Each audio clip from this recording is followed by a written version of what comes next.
Assalamualaikum warahmatullahi wabarakatuh. Perkenalkan, nama saya Muhammad Abiswanda. Saya dari kelas 11 TSM. Pada video kali ini saya akan menjelaskan tentang sistem pengereman pada sepeda motor. Yang pertama saya jelaskan adalah sistem pengereman pada sepeda motor bagian depan.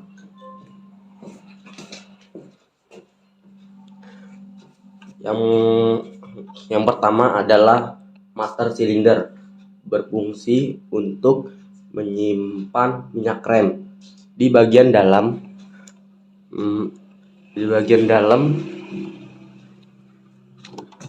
bagian dalam master cylinder juga terdapat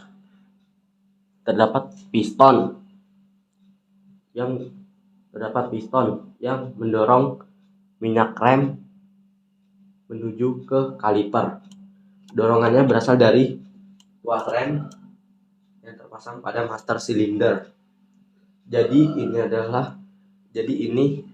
adalah push rod yang terpasang pada piston. Pada saat ditarik, bagian ujung tuas rem akan mendorong push rod serta piston di dalamnya. Setelah itu ini adalah selang rem yang berfungsinya untuk menyalurkan minyak rem dari master cylinder menuju ke kaliper.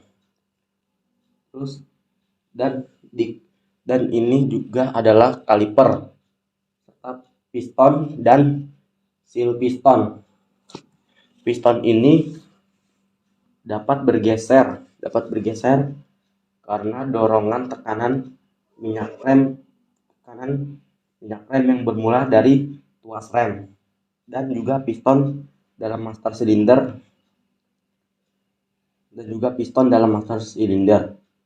Tekanan fluida disalurkan dari minyak rem menuju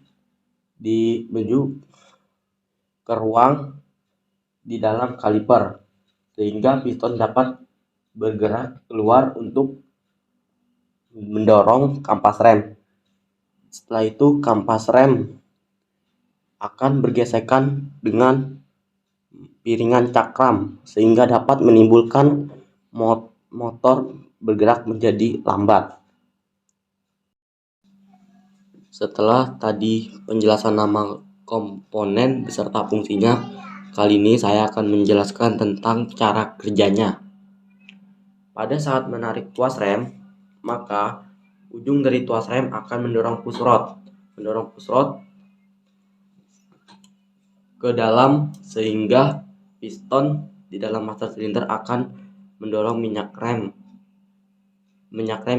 yang berada di depannya melalui selang rem.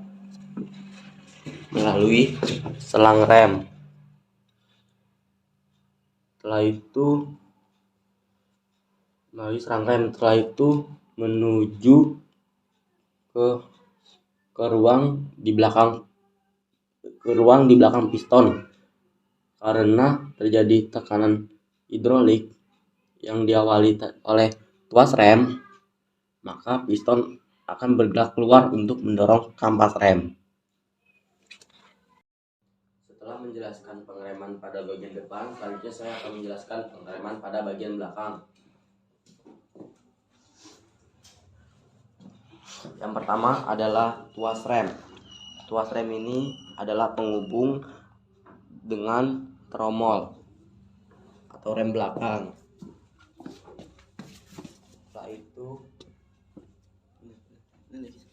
Setelah itu di bagian dalam sini terdapat return spring, yaitu berfungsi untuk mengembalikan posisi brake shoe setelah terjadi pengereman. Setelah itu brake cam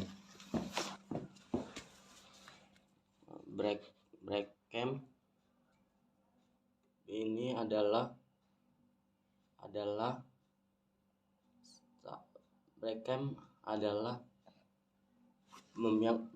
cam memiliki fungsi sebagai penekan sepatu rem ketika tuas penggerak melakukan pengereman. Setelah brake rem, ini adalah brake cam lever. Brake cam lever. Brake cam lever akan menggerakkan sepatu rem. Brake cam lever berfungsi akan menggerakkan sepatu rem sehingga rem ikut tertekan. Setelah itu